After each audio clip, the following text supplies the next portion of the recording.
I'm going to be talking a little bit about different ways that you can construct a positive for your bowl project. I have a number of different materials here that can all work, and it's perfectly fine to find a found object that you then alter to turn into a bowl, or you can start with some very basic materials to determine the lip and the foot dimensions and kind of shape. The first thing I have here is just a straight up plastic bowl from the dollar store that I really don't want you guys to use a bowl like this as your bowl. I'd like you to design something new and unique that's specific to your profile person. However, it's perfectly acceptable to alter a bowl if you want something round. It's actually going to be really helpful if you don't know how to throw, to actually use a very round bowl as a starting point for something that you're going to then alter. So as I talked about in my videos this morning when I was talking about bowls from my collection and how they would make good objects for slip casting or not, this foot down here is really pretty problematic for a slip cast bowl. It's really something that stems from wheel throwing, and so it's not necessarily something that you typically have in a slip cast bowl. You can have it, but if it's this deep and the foot is this skinny, it's going to be problematic. So the first thing I'm going to do is alter this foot by putting some air. This is a oil-based clay, molding clay, and it's really it's not 100% precise, but it is it's very sticky, so it's nice when you're trying to attach or modify an existing object. This oil-based clay will really attach to your object that you're altering really nicely. It will, however, not make the smoothest surface possible. I can use some tools to really refine it. And the other thing is it doesn't get totally stiff. So when I'm making my mold, I'm going to need to be really careful that I don't bump and alter that surface. But the nice thing about this stuff, and the advantage, is that it is also not drying and stiffening. So if I wanted to just do something very loose and textural on this bowl, I could just add some of this oil-based clay and put it all around. I could make a very large protruding addition to the existing bowl like this. And so it could be something that you use to your advantage to get the desired surface or form that you're after.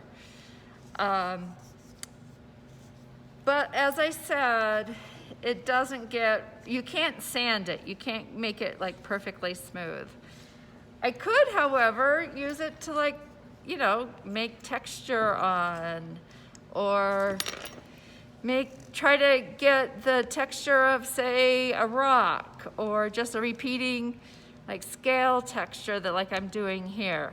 So there are times when this could be the perfect solution for what you're after in order to make a bowl that perfectly suits your profile person. And then over here, I could be doing something very, very different. I could even make something that was really stuck out and played off the shape.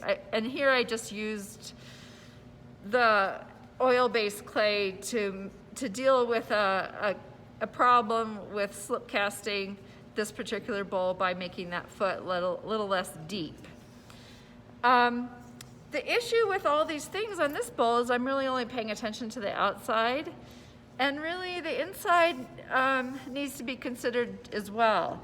Because if I just cast this piece like this, what's going to happen is I'm going to have a ring of clay that's not a smooth contour because of the foot down here.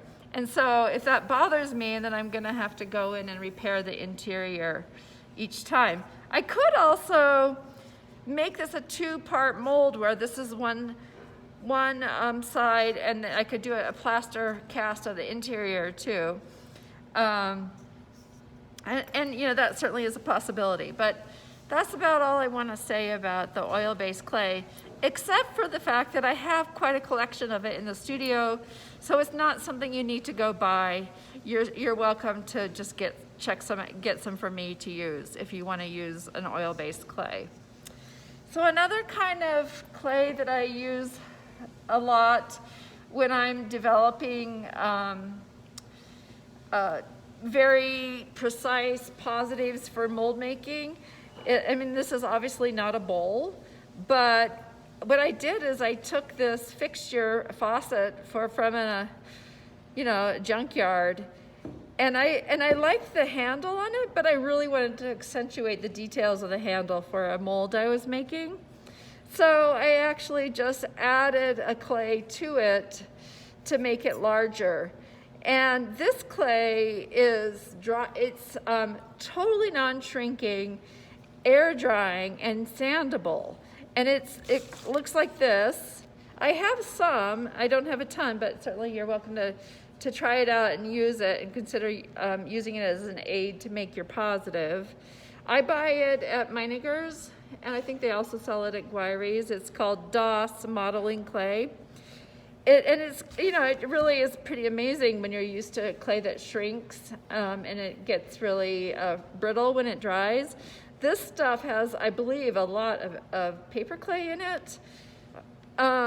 So I can make it. At first it's kind of crude when I form it, but then after it dries really hard, I can sand it and go back and add some more. I don't have to score. It's really pretty amazing stuff. And obviously I put it on top of a faucet that was metal, and you can see it hasn't shrunk at all, which is pretty amazing stuff. I have to say, I would totally be happy to be a sponsor for this product because I use it so much in my studio. And then you can also see that what I've done here is I've with a Sharpie, I've made a line. So that's the mold line. So when I did go to make a mold of this, which I have in my studio, I embedded half of this in clay, brought that clay out, and then after I poured plaster on this side, I could flip it over, take off that clay, and pour the other side. That is something that you can watch demonstrated in some videos that are already posted on Canvas. So again, we have oil-based clay here, an air-dry modeling clay that's sandable, that you can also add to things. Like I could certainly even have added it to this bowl over the oil-based clay if I had chosen to do that. And then I could make some really smooth changes to that bowl that would be sandable and really seamless. You wouldn't see that it was even added because you can really smooth it on, so it's a seamless transition from the original plastic bowl to the air-dried clay. Okay, so the third thing I want to talk about is using masonite templates.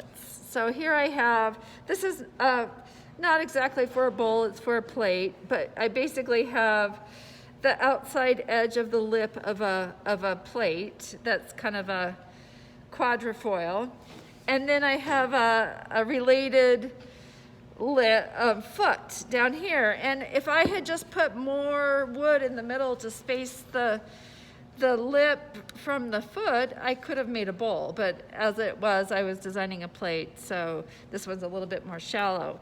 But then I have this huge gap here, and the fun thing is, with this, I don't have to use the oil-based clay or the air-dry clay. I can use just regular moldable plastic clay that we all have. So this is just some Dover sand, and I've rolled it out into a coil, and I can just sort of push it in. I've always really smoothed this off in the past when I was gonna make a mold from it, but I just had this epiphany today that I don't even have to smooth it off. I could make it very touched and and show the real characteristics of the clay if I wanted to, by just going along and leaving my fingerprints all over this clay, and let that be the actual finished surface of the bottom of my plate form when I make a mold. However, if I want to make it nice and smooth, what I'd want to do is add a little bit more clay onto here